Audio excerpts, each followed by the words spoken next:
नमस्कार दोस्तों, मैं विजय कसाणा डिजिटल फ्री शिक्षा के यूट्यूब चैनल पर आपका स्वागत करता हूं। दोस्तों, हरियाणा स्टाफ सिलेक्शन में ग्रुप सी और ग्रुप डी की भर्तियां जो चल रही हैं, उनकी प्रक्रिया अब रफ्तार पकड़ेगी। ये बात हम क्यों कह रहे हैं, विस्तार से आपको बताएंगे। मीटिंग में जो फैसला लिया गया था उसके तहत ही एक्शन होता हुआ भी नज़र आ रहा है। इसके अलावा आज जो खबर आई है, ये साथियों असली मुद्दा यही है, असली कारण भी यही है।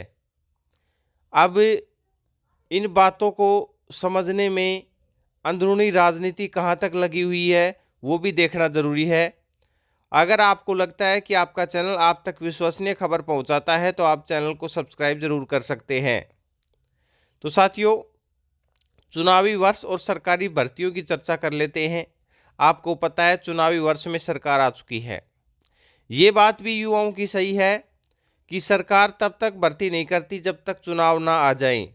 लेकिन इतना तो कन्फर्म मानिएगा कि जब चुनाव आ जाते हैं तब तो सरकार भर्ती ज़रूर करेगी। लेकिन अब चुनाव आने वाले हैं और तब भी भर्ती प्रक्रियाएं रुकी हुई हैं। कब तक पूरी होंगी ये भी अंदाज़ा नहीं लगाया जा सकता। तो सरकार के भी पांव फूल गए हैं। ग्रुप सी की 32,000 पदों पर भर्तियां, इसके अलावा 6,000 पुरुष और महिला कांस्टेबल की भर्तियां, 7471 टीजीटी की भर्तियां और साथियों 13,500 कुछ पदों के ऊपर ग्रुप डी की भर्तियां। ये भर्तियों का जो प्रोसेस है वो चला हुआ है। लेकिन जब तक आपको पता है फाइनल रिजल्ट निकाल कर ज्वाइनिंग नहीं दी जाती, तब तक भर्ती पूरी नहीं होती। और सरकार को इसका फ़ायदा भी तभी मिलेगा जब कैंडिडेट्स ज्वाइनिंग कर जाएं। अब इसमें साथियों जो असली मुद्दा है, ये भी आपको पता है कि नया जो सीईटी होगा उसमें हो सकता है आपको सोशियो इकोनॉमिक क्राइटेरिया के अंक हैं वो शुरुआती एग्ज़ाम में, यानी कि सीईटी का जो एग्ज़ाम है उसमें ऐड ना किए जाएं, क्योंकि ये चर्चा काफ़ी दिन पहले से चल रही है। और जो 4 गुना बुलाने की शर्त है वो 10 से 15 गुना तो साथियों कन्फर्म होने वाली है, इसमें कोई दो राय नहीं है। पहले भी लगभग 2-3 महीने पहले भी साथियों ये काफ़ी सुनने में आया था और चर्चा में भी आया था। जब हम भी वहाँ पर मिलने गए थे तो तब भी ये आया था कि 10-15 गुना तो कन्फर्म है बुलाया जाएगा। अब क्वालिफाई हो या ना हो वो एक अलग विषय है, लेकिन 10-15 गुना के ऊपर सभी की सहमति है, वो बन चुकी है कि अगली सीईटी में ऐसा होगा। और युवा नेक्स्ट सीईटी का इंतज़ार भी कर रहे हैं, या जिसका सीईटी क्वालिफाई नहीं हुआ है या फिर जो और भर्तियों में आने चाहते हैं, तो सभी नेक्स्ट सीईटी का इंतज़ार कर रहे हैं। अब साथियों मुद्दा कहाँ उठका हुआ है, एक तो ये देखिए,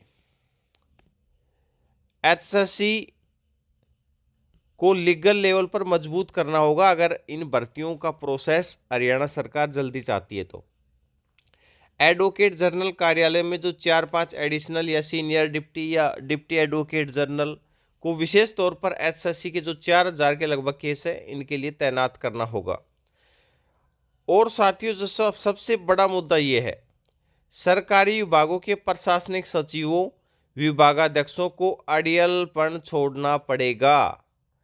कई महीनों तक नियम संशोधित करने के चक्कर से बाहर निकलना होगा।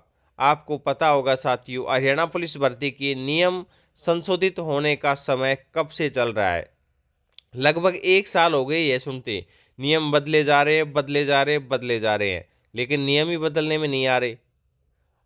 तो जो विभागाध्यक्ष है उनको अड़ियलपन छोड़ना होगा, तभी ये भर्तियों का प्रोसेस आगे बढ़ सकता है। अब इसमें साथियों एचएससी और एचपीसीयू सभी की भर्तियों का यही हाल है।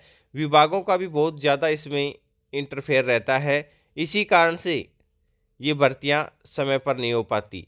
अब ये देख लीजिए, जो प्रोफेसरों की भर्ती थी वो मंत्रिमंडल की बैठक में नियम संशोधित के लिए आए थे। 2 मंत्रियों ने ऐसे सवाल पूछे कि उनके पास कोई जवाब नहीं मिला, तो वह एजेंडा वापस हो गया।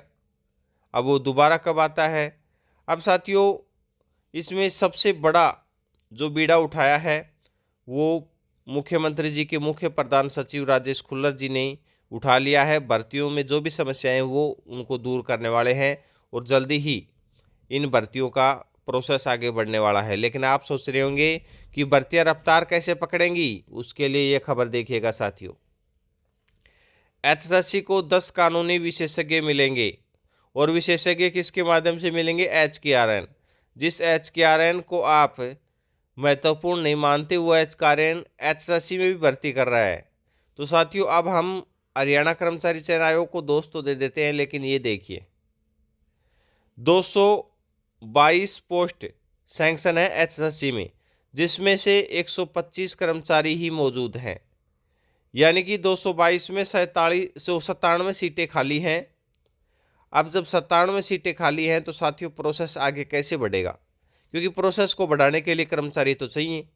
अब 10 कानूनी विशेषज्ञ दिए गए हैं, इससे भर्ती प्रक्रिया में जो देरी होती है वो अब भर्ती प्रक्रिया रफ्तार पकड़ती हुई आपको नजर आएंगे। इसके अलावा डॉक्यूमेंट्स वेरिफिकेशन जो डीवी में साथियों समय लगता है, 10 कानूनी विशेषज्ञ मिलने से डीवी का प्रोसेस, यानी कि अगर कर्मचारी ज़्यादा नियुक्त होंगे तो डीवी का प्रोसेस भी जल्दी होगा, जो कि एचएससी में समय लगता है। अब कर्मचारी तो साथियों चाहते हैं अगर काम जल्दी चाहिए तो अभी कौन कौन से पद खाली हैं वो आप देख भी सकते हैं। तो ऐसे ही और भर्तियों से रिलेटेड जो भी आपको अपडेट चाहिए वो आपको हमारे चैनल पर मिलता रहेगा। अपना कीमती समय देने के लिए बहुत बहुत धन्यवाद।